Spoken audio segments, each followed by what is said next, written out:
Rashford, I don't know whether I'm being emotional. I don't think I'm being emotional or not. I think I'm not being skeptical about your decision if as to whether Barca should sign you or keep you. At this point, I mentioned it earlier in the game against Atletico.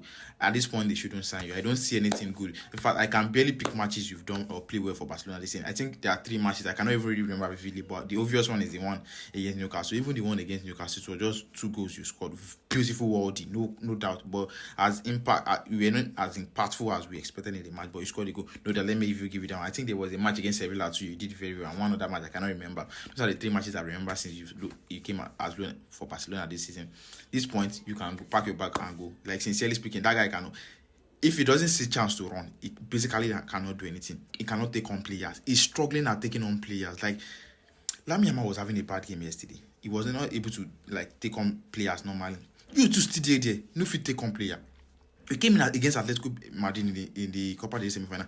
All you were doing was just crosses. You could not take on player that were tired. You came in as a sub. You should stretch them. You could not do anything. You were just doing even the basic. You could not dribble one player against Atletico. You were just making crosses.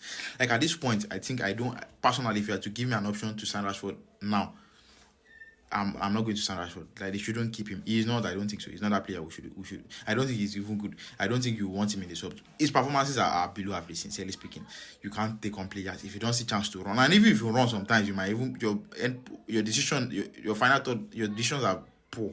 Decisions are poor. Like, this is just how I feel. Like, I don't think we should sign Rashford. Sincerely speaking, at this point, Rashford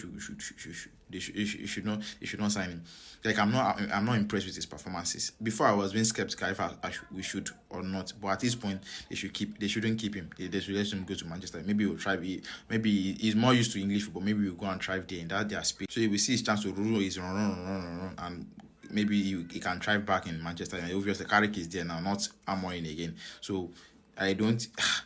I was like, this is the player where, like, imagine you have to count if Rafinha is injured now, so you have to count on him throughout him playing that left wing till Rafinha comes back, and you cannot get end product from him. You cannot get good decision. Final thought is bad. No. He should go. You shouldn't keep him.